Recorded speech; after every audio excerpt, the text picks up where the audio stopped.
ابھی جو ہم لوگ جا رہے ہیں غار ثور جا رہے ہیں۔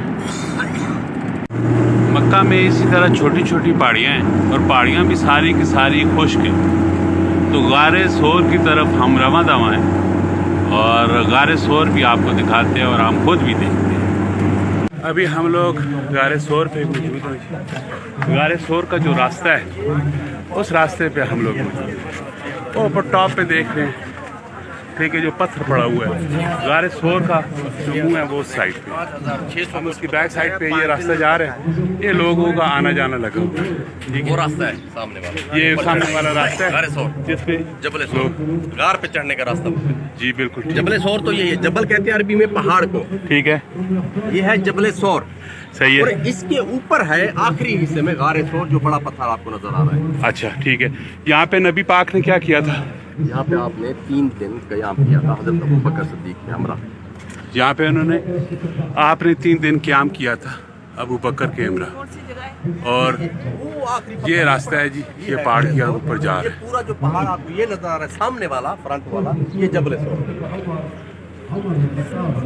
اچھا، یہ وہی مقام ہے جی جہاں پہ مکہ کے منافقین آئے تھے حضور پاک کو ڈھونڈتے ڈھونڈتے، اور اسی جگہ پہ مکڑی کا جالا بھی تھا، کبوتر کے انڈے بھی تھے، گھونسلہ بھی تھا اور سانپ بھی تھا، تو یہی وہ مقام ہے جہاں پہ وہ لوگ آئے تھے۔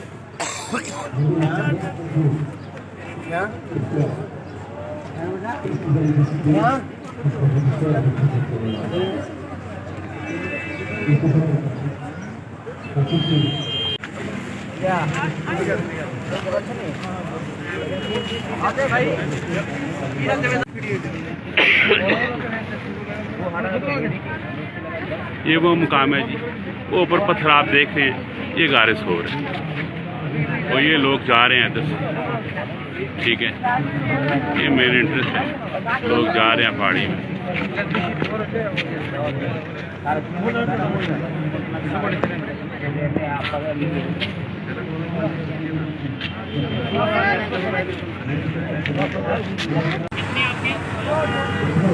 اور یہ ہے جی آئس کریم کھانے کا من کر رہا تھا، یہاں پہ یہ بھائی صاحب 3 درہم کی ایک آئس کریم دے رہے ہیں اور ہم نے 2 آئس کریمیں لی۔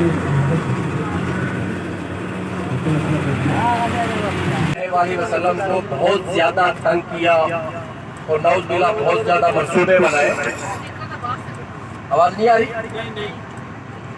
جب نبی کریم صلی اللہ علیہ وسلم کو کفار مکہ نے بہت زیادہ تنگ کیا اور نعوذ باللہ بہت زیادہ منصوبے بنائے، تو اس وقت اللہ پاک کا حکم آیا آپ صلی اللہ علیہ وسلم اس پہاڑ پہ تشریف لے جائے جو جبل ثور ہے۔ ہجرت کا بھی حکم ہوا، اس وقت آپ صلی اللہ علیہ وسلم حضرت ابو بکر صدیق رضی اللہ تعالیٰ عنہ کے ساتھ اس پہاڑ پہ تشریف لے گئے۔ جب یہاں پہاڑ پہ تشریف لے گئے تو غار ثور ہے جو صاف نہیں تھی، تو سب سے پہلے حضرت ابو بکر صدیق رضی اللہ تعالیٰ عنہ نے غار صاف کی، پھر آپ صلی اللہ علیہ وسلم اس غار کے اندر تشریف لے گئے۔ تو میرے بھائی آپ صلی اللہ علیہ وسلم نے یہاں 3 دن کموں پہ 3 دن قیام کیا۔ جو 3 دن کا کھانا ہے حضرت ابو بکر صدیق رضی اللہ تعالیٰ عنہ کی بیٹی حضرت بی بی اسما یہاں پہ پہنچاتی تھی۔ کفار مکہ بھی پیچھے رہتے تھے، کس بہانے؟ بکریاں چرانے کے بہانے، کبھی ایک پہاڑ پہ، کبھی دوسرے پہ، کبھی تیسرے پہ، اس طرح بکریاں چراتے چراتے یہاں پہ کھانا پہنچاتی۔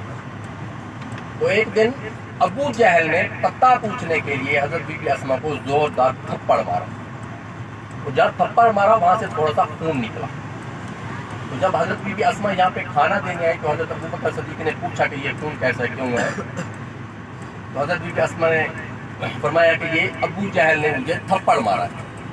تو حضرت ابو بکر صدیق رضی اللہ عنہ نے وجہ نہیں پوچھی، سب سے پہلے کیا پوچھا؟ ہمارا پتہ تو نہیں بتایا۔ تو حضرت بی بی اسما نے جواب دیا کہ کیا میں آپ کا پتہ بتاتی مجھے حضرت ابو بکر صدیق رضی اللہ عنہ کی بیٹی کون کہتا؟ پتہ ماشاءاللہ نہیں بتایا۔